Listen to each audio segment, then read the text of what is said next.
In the old lab, when I would try to envision myself standing up and defending, I could never picture it. Within just a few weeks of being in the new lab, I knew that I would get there. Welcome to Hello PhD, a podcast for scientists and the people who love them. Today on the show, we talk to someone who got a new lease on grad school by changing labs. Stay with us.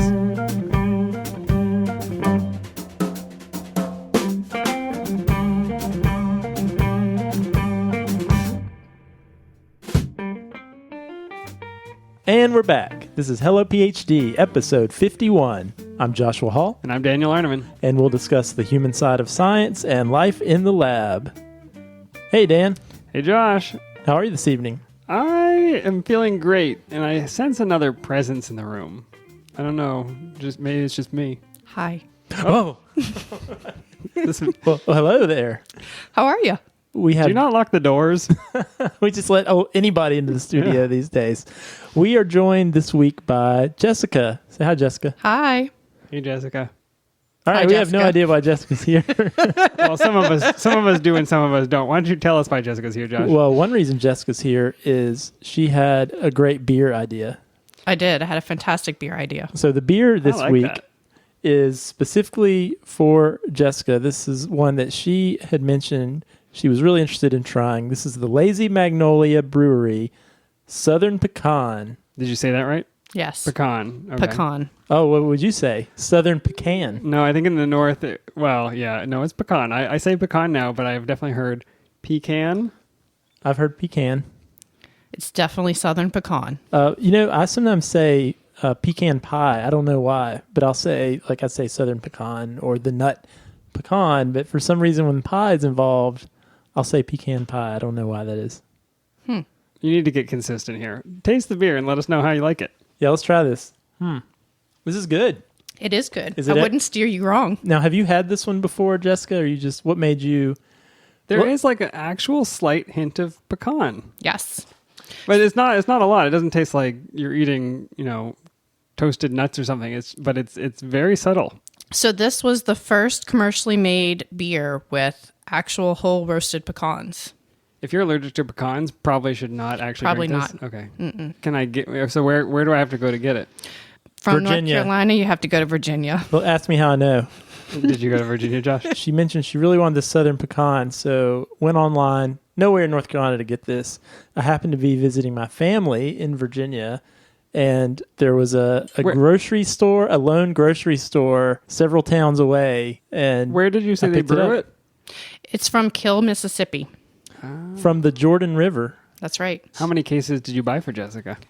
Oh, I bought 2. Okay, great. But he kept one. But I kept Oh. one, which we're drinking tonight. Oh, thanks. That's great. This was actually the last 2 that they had. So, Very cool. but good Thanks for suggestion. suggesting. This is great. I just want to mention that fun fact about Kill, Mississippi is that is the hometown of Brett Favre.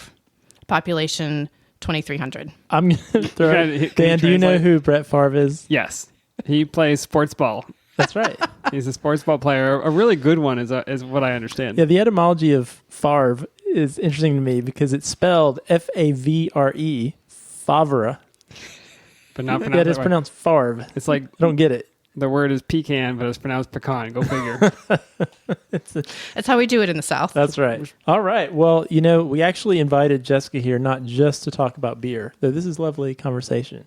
So one of the reasons we wanted to have Jessica on the show is we've had some people inquire about what to do if you want to switch labs. So let's say you start grad school, you join a lab, and for one reason or another, you decide this is not really a good situation for me. What can you do? Are you stuck? Yeah, I'll probably take that a little bit further because if it's a little bit of a bad situation, you say, "Oh, I'll stick it out." Like you have to really be into a place where if you're considering switching, I don't know. It seems like a deeper level of trouble, I guess. Yeah, I mean, it certainly wasn't an easy decision to make, for sure. It wasn't one that I took Didn't lightly. come into graduate school thinking, I think I'm going to just I'm going to bounce join a around lab, little then I'm going to put a couple of years in, Yeah. and then start over somewhere bit. else. Maybe find a new project. Yeah. Well, I tell you what, let's start from the beginning. So Jessica, first of all, just to orient the listeners, so you have your PhD. I do. I have my PhD. Spoiler alert, you made it. I did. I did. Hello, PhD. Hello, Title of PhD. the podcast, yeah. So let's start from the beginning. So what made you decide to pursue a PhD in the first place? So I had done some research as an undergraduate, and where I was able to work in the lab, get some experience, but it was in analytical chemistry. And I knew that I wanted to do more biomedical type research. And so after I got my bachelor's degree in biochemistry, I spent a couple of years as a lab technician. In 1 year was in a yeast lab, 1 year was in a cell culture lab. And so I was getting a lot more biomedical research experience in preparation to go to graduate school. And I think I went to graduate school knowing that I wanted to get my PhD because I wanted to be considered some kind of leader. I knew that I didn't want to always be told what to do and how to do it. I wanted to have some intellectual involvement. And I also knew that I had a big interest in working with students and potentially teaching one day. So this is independence, autonomy, and the opportunity to teach, which if you want to teach at the university level, better to have a PhD. Right. So you knew you liked science, but you didn't necessarily want to be a technician in a lab your whole life. Right, exactly. I wanted more independence, and I wanted more control over the project and, what I was doing every day. Okay, so Seems reasonable. Yeah, definitely. So you came to graduate school and you got started, and then how far in would you say you were when you started having thoughts about 3 weeks, 4 weeks. about wanting to change labs? How long were you in the lab before those thoughts came into play? So I was probably, as the first year I did rotations, and I joined the lab at the end of my first year. And I would say by the end of my second year, beginning of my third year, I started to question whether or not I had made the right decision. Critical time, end of the second year, beginning of the third year, because classes are over and now you're more fully in that thing you've chosen. So you'd been there a little over a year in that lab. Mm-hmm, okay. Correct. Yeah. Were your other rotations, when you chose that lab after the rotations, were you pretty convinced at that time that was the right place? In hindsight, in hindsight, it probably wasn't a crystal clear decision. I think I felt like at the time I made the best decision that I could given the information that I had. Fair. And I felt like maybe the other two labs weren't good options for me. And I still would say the same thing today.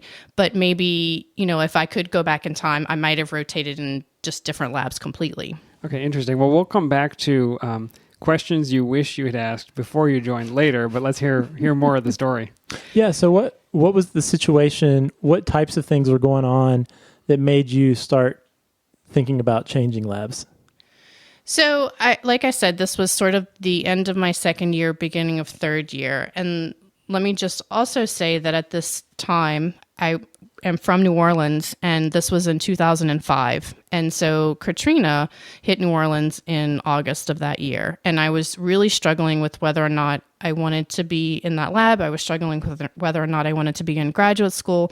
And when Katrina happened, it really sort of put a lot of things in perspective for me in that I realized that my family was what was really important to me. But at the time, I was advised that in times of stress, it's not the best time for you to make a life-altering decision like changing labs or leaving grad school. And so I decided to stick it out for a little bit longer. But I would say that I think I was starting to become unhappy because I was really floundering in trying to figure out what my project was going to be. I feel like the environment of the lab changed quite a bit between the time that I joined at the end of my first year and the time that I'm talking about now into getting into my third year. There was a lot of turnover in the lab, and there were different people there than had been before. And so the environment was very different. And I also felt like my PI's involvement in what was going on in the lab had changed too. So this was natural attrition, postdocs moving on to faculty and graduate students graduating. Is that why people were leaving, or was there something else going on? Abandoned ship. Rats from a sinking ship. I think I would actually say maybe a little bit of both. There were some senior graduate students that had sort of finished up as I was joining the lab, and so it was natural for them to be moving on. But there was a lab technician that had been there for many years, and I think what she knew as the lab environment changed because some of those senior students had moved on, I think she was feeling frustrated, and I think we were having some funding issues, and so she felt like it was time for her to move on as well. And so that again, changed the environment. And then there was a graduate student a year ahead of me who decided to leave with her master's, which at the time really surprised me. So the whole composure of the lab changed, and it sounds like if there were funding issues and the PI was maybe a little less engaged and your project wasn't well defined, I mean, all of those things kind of go together. And over the course of the next 6 months or so, I would say, I wrote my proposal and I defended my proposal in front of my committee. And so I sort of felt like I had, come up with this project and, had a plan for what I was going to do. And then sort of towards the end of my third year, someone in another lab published essentially everything that I had said I wanted to do in my proposal. No. Yeah. So that didn't help. That was that a makes me bad sick. day. That makes me sick. That feeling, that like sinking stomach feeling when you see the... I don't think the I've work. ever been more depressed. Oh, that is awful. Yeah. We'll have to do an episode on that. Scooped. Scooped, yeah. If you have a scoop story, write to us. Yeah. I was definitely very unhappy. It was sort of one of those things where I didn't want to get out of bed in the morning because I didn't want to go into lab. And I think there were a lot of things that contributed to it. I think one was that the PI was less engaged. And so I felt like I wasn't getting a lot of support when I was trying to troubleshoot or if I would run into complications. I didn't feel like there was anyone there that was going to be sort of guiding me through this process. And then I think the change in environment was so drastic that it surprised me, for one. And so the lab that I joined and the community that I felt like I had when I joined the lab no longer existed. And so I found myself in a lab with just a couple of people left, and I was the only female left in the lab. And it just didn't end up being the kind of environment that I had envisioned I would be in. So really you felt like you had lost some support from the PI, but in addition to that, even some support systems you had with lab members, that went away too. Absolutely. So you really were on your own. And Yeah. with a project floundering, not having the involvement of the PI or some mentor in the lab, how can you expect it to get better, right? Right. It's bad right now. I don't see it getting better.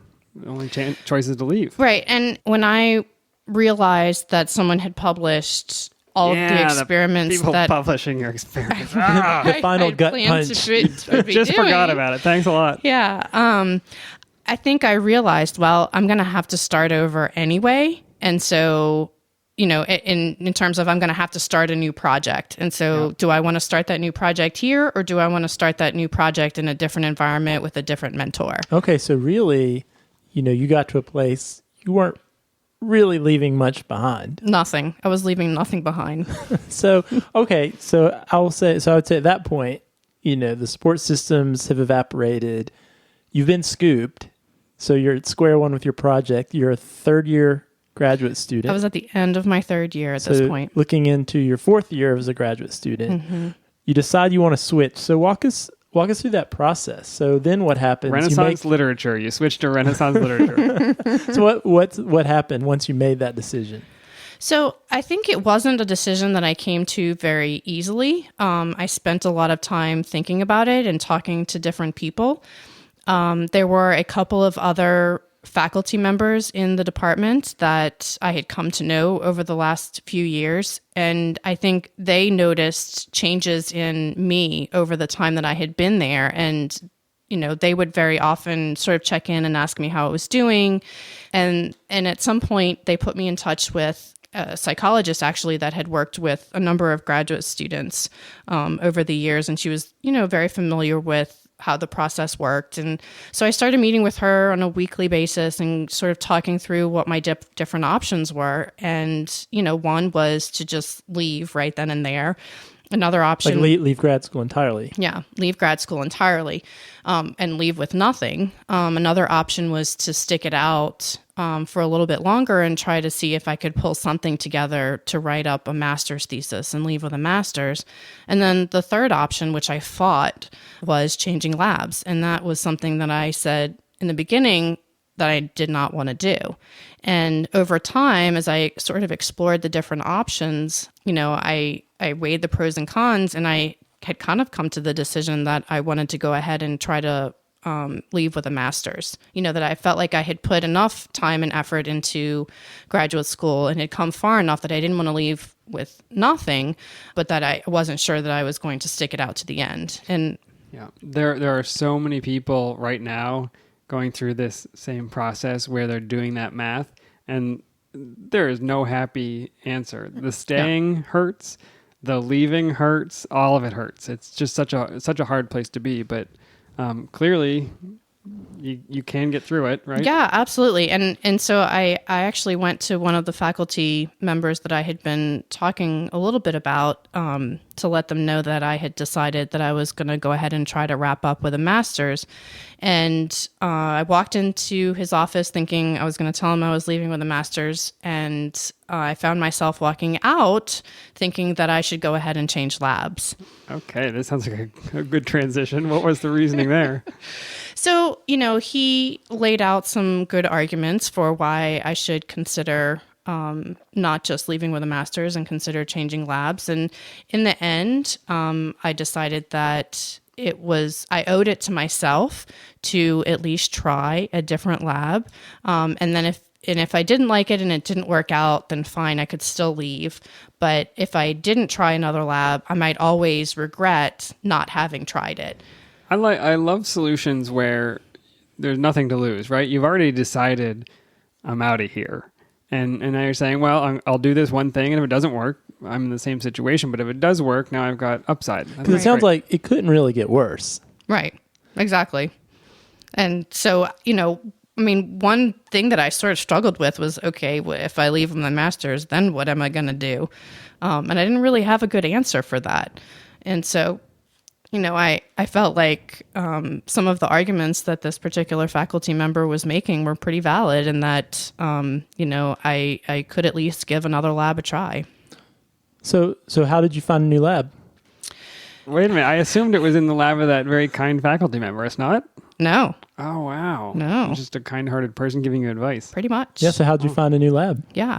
In the course of that conversation, and I think that day that I walked into his office thinking I was going to tell him I was going to leave with a master's, and I walked out thinking I was going to change labs, it was a good 2 to 3 hour conversation. I mean, this was a very long conversation that he had with me, and, and I appreciated the time that he gave to me that day, because I know that, PIs often have a lot on their plates and a lot of other things to do. So one of the things that we talked about was, what was it that I wanted in a new lab, and what was it that I wanted to get out of graduate school? And, at that point, I really felt very strongly that I wanted to teach. And that wasn't necessarily something that was supported by my old PI. He would always say that, well, you can get experience in that in your postdoc or later. Because that's what postdocs are for, right. is teaching experience. Postdocs love to teach. That's one thing I know about them. Yeah. So much time. So, but I mentioned to this other faculty member that I really felt strongly that I wanted to teach, and I had been participating in pedagogy workshops and things like that. So I was familiar with what it would take and what I was getting into. And so I decided that I should try to move into a model system that would be very useful in some kind of teaching environment. I had been to a couple of seminars recently about C. elegans, and I found myself being very fascinated by these tiny little worms for some reason. And so then when I started looking, there were, just a handful of labs, not even a handful, just a few labs on campus that were working on C. elegans. And then I started looking at what kinds of things they were working on and where my interests were. And there was one particular lab that I was interested in. That's cool. I love C. elegans. If you want to teach, mice are not the answer. Not at right? all. No. Like you're limited to a certain number of things. And yeast, they don't crawl around. There's not a lot going on. Well, I switched to yeast from they're not fun to watch as a student. They're not fun to watch as a bacteriologist. They were the easiest transition. Yeah, get those eukaryotes. Yeah, you can leave them out on the bench and they don't wander off. That's true. Yeah. Does C. elegans wander off? No, the worms didn't crawl out the plate. All right, so you found this lab, the C. elegans lab, and the PI was like, "Yeah, great, come on over." You were like, "Hey, Not really. you're cool. you're cool too. Come on. And then the music started playing and it Not was really. one big. No. So no. what was that meeting like when you met the PI for the first time? I was certainly met with a lot of skepticism because there's certainly, sort of a stigma attached to someone who's changing labs. And I think... Yeah, the problem is never the lab or the situation. It's always you, right? Right, exactly. Yeah. And I think this PI had taken in a homeless graduate student in the past and had a little bit of experience. And so was, a little wary moving forward. And what was I going to be like and what was I going to contribute? So you showed up at his door with a basket and said, please take me. May I have a project, kind sir? Got an English accent. I like that. Most effective way to join a lab. Yes. So I met with him and we discussed a few of the different projects that he had going on in the lab. And I felt like they were really interesting. So, I had been looking at the cytoskeleton in my first lab. And while I was doing that in cells in that particular lab, this new lab was also looking at the cytoskeleton, just using a model organism to do it. And so we met for a while that day and talked about the different projects. And he asked me to tell him a little bit about what I had worked on. And so I went to the board in his office and just started giving an impromptu chalk talk about my project in my old lab. Later on, years later, he said that was actually the moment when he realized that he was going to be comfortable taking me into the lab because he said he felt like I did a good job of just all of a sudden walking up to the board and talking about my project. So really what was going on right there is suddenly you were in the middle of an impromptu job interview. Absolutely. Mm-hmm. And then... life skill, everybody. Be ready with your chalk talk. Wow. A job interview could happen at any time. And then at the end of that, he said, I'd like you to come back tomorrow and meet with the different people in my lab. And so... Again, now in hindsight, I know I was essentially being interviewed by the members of the lab, and he was going to ask them what they thought. Yeah, makes sense. And so I did in the that. same way that the cultural fit for you in your first lab when it started was important to you. You can't bring a random person into any lab and not test out the waters, I think. Right. And it was very clear to me that this particular lab had a great community feel to it. The graduate students and the postdocs were always helping each other, talking science. I really liked what I saw as far as the interactions between everyone in the lab. And so at the end of that day, he gave me a few papers to read and said, okay, come back in a couple of days and after you've read the paper and we can talk about potential projects. And I said, okay. And I went off and I read the papers and I came back and, what did you think was the first question he asked? And I was like, and so I told him what I thought and, told him what I thought was interesting. And he said, well, I've given a little bit of thought to what kind of project would be appropriate for you since you're essentially starting your fourth year of graduate school and you obviously don't want to be here forever. And so he proposed a potential project and he said, I didn't make this decision lightly. He said, I called several faculty members to ask about you and your background and all of them had great things to say about you. And so he said, I couldn't find a reason not to take you. Very graciously. And he had grants and cash money. Yes. Because that's important. I know that when funding is tight, sometimes people just can't take new students. Sure. And he very graciously accepted me into his lab. And yeah. So, all right. So you really had a year or more where you were feeling pretty miserable with grad school and life in general. I mean, you mentioned it was hard to even get out of bed sometimes. And I know a lot of us have been there. So what's it like now? You're walking into this brand new lab, this fresh start. What did that feel like? It was amazing. It was a complete 180 from where I had been before. I think in the old lab, when I would try to envision myself standing up and defending, I could never picture it. I had no idea what that would look like. And I would say within just a few weeks of being in the new lab, I knew that I would get there. I knew what that would look like.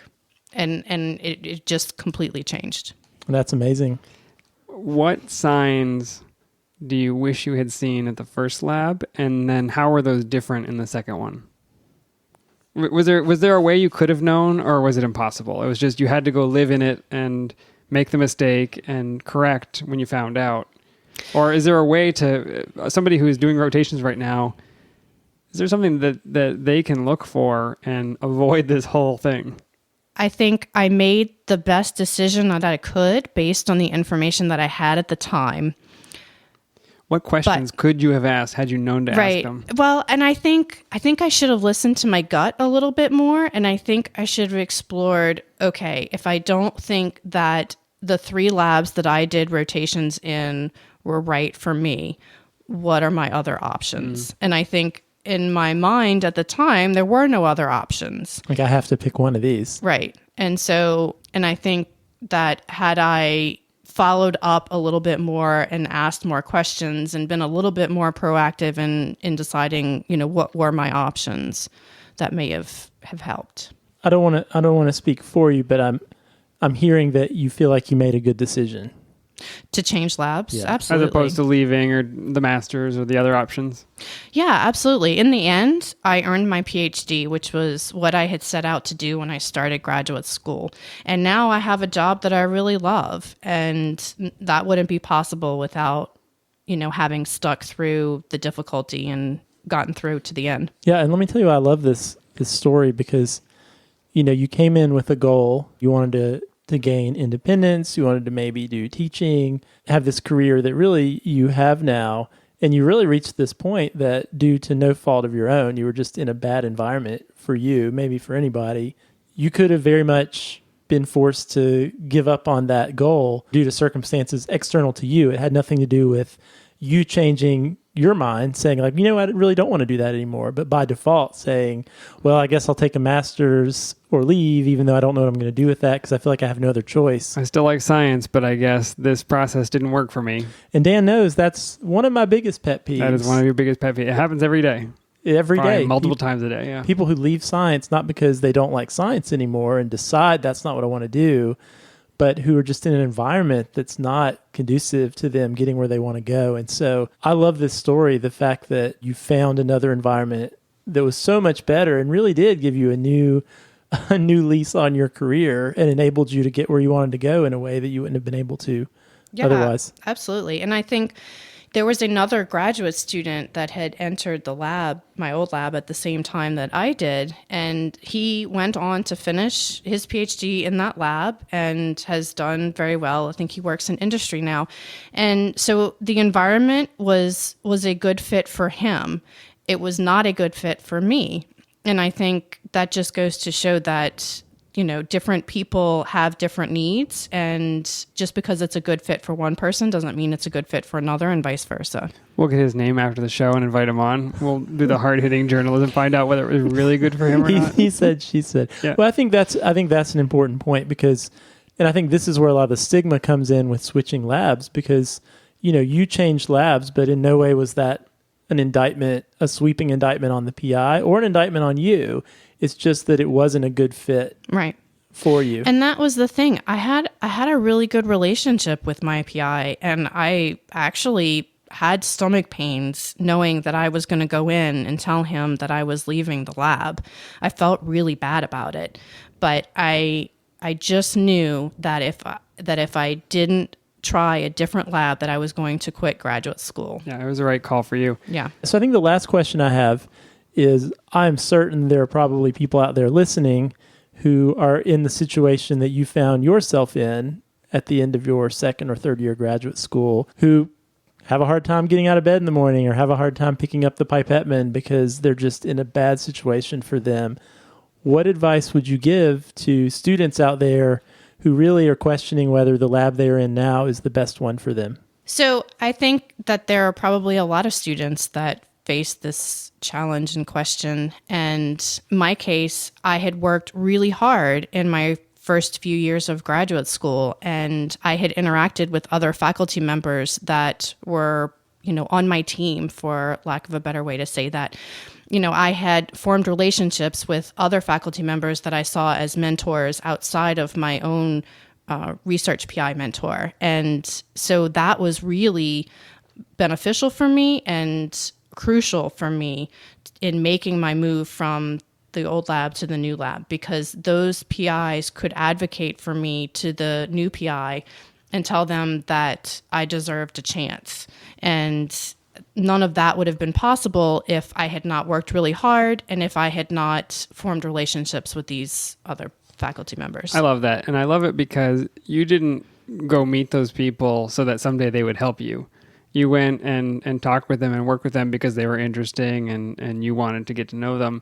And down the road, it was valuable. Right. But, this term networking, you wouldn't call it that. You would call it you had relationships with these people. Right. Getting to know people. Yeah, Right. networking is when you like go shake hands so that somebody can do a favor for There's you later. A plate of appetizers and name tags. Yeah, exactly. And what you did is you had a group of people who like you, and therefore they wanted to help you when you needed it. And I think that's awesome. Right. Well, Jessica, thank you so much for sharing your story.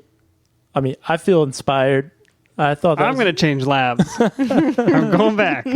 You had this faculty member who had this really important 2-hour conversation with you that gave you an option C that you didn't realize was actually on the table. So maybe this conversation today will help students out there realize an option C might be available for them and might be the best choice. Mm-hmm. Daniel, I'm finishing up my Southern Pecan beer, and in the meantime, do you have a word origin puzzle for us today? I sure do. The clue last week is, should I work out this calf muscle on my leg days or my stomach days? You must know this, Josh. You're a CrossFitter. Abductor. Oh, interesting. Ab, I like that. Not the answer. What, do you know the name of the calf muscle? The calf, is that this one? Nope. This one? not an anatomy graduate student. One? Yeah. Okay, the answer was gastrocnemius. Have you heard of the gastrocnemius? I've never heard of that. But people, when you do workouts, what do you call your calf muscle? You just say, I'm working out my calves? Yeah, my calves. He can't even pick out the calf, so. Okay. The fatted calf. Yeah. I got my quads. Well, interesting, my you should say fatted calf. So gastrocnemius is two-part. Gastro is the first part, meaning belly or stomach, and nemius comes from Greek, and it actually refers to the calf muscle. So your calf muscle is basically called the belly of your leg, which is because it sticks out. Yeah, I mean, I if you can really see it. work your calves, I it's can like see it. it's like a beer belly, but on Yeah. your leg. Yeah. So that is where the name of your calf muscle comes from. Your Indo-European root of the calf muscle is a word that means the shin bone, but that root in Old English came to mean the thigh muscle of a pig, and it became the word ham. So, Like a ham hock. yeah, exactly. So those two words, ham and your calf muscle, even though they're totally different muscles, share the same word origin. I just want to say all this talk about calves and hams are really making me a little hungry. Dan, did we have a winner this week? We sure did. It was Kayla from the University of Michigan. Congratulations. Congrats to Kayla. Thanks for playing. Okay, next week's clue. Though this fish genus is native to the rice fields of India, you may find them in a nearby lab. I'll read it one more time. Though this fish genus is native to the rice fields of India, you may find them in a nearby lab. Remember, I'm looking for a scientific word described by the clue, and once you get it, you'll find that the literal meaning of that science word is a phrase in the clue itself. If you think you know the answer, email it to puzzle@hellophd.com, and I will randomly select a winner from all the correct responses and send the lucky puzzler a ham. No? An Amazon gift card. Much better. So I guess you could buy a ham on Amazon, and if you did, you would certainly click through the Amazon banner on the side of the Hello PhD website. What a segue. That was incredible. You always find some way. Yeah, if you want to show us some love so we can buy more Southern Pecan beer, click through that Amazon banner and we'll get a little kickback from that. We need gas money to go back to Virginia for more beer. That's right. Now that Good point. we're running out of beers, we have to drive long distances to get beer now. So We should do a Mississippi run. we do. Well, we've been talking about going to Madison to get some beer. Yeah. How do people get in touch with us, Josh? Yeah, so if you have an idea for a show or if you have a story you'd love to share, we want to hear it. So you can email us podcast@hellophd.com. You can tweet at us at hellophd, or you can get in touch with us on the Facebook page. All right, Jessica, thank you so much for coming to the studio, sharing your story. It was great to have you here. Thanks for having me. I really appreciate it. Thank you for suggesting the pecan beer. That was delicious. Absolutely. I have enjoyed mine, and I'm almost done. Dan, we will see you next week. See you next week.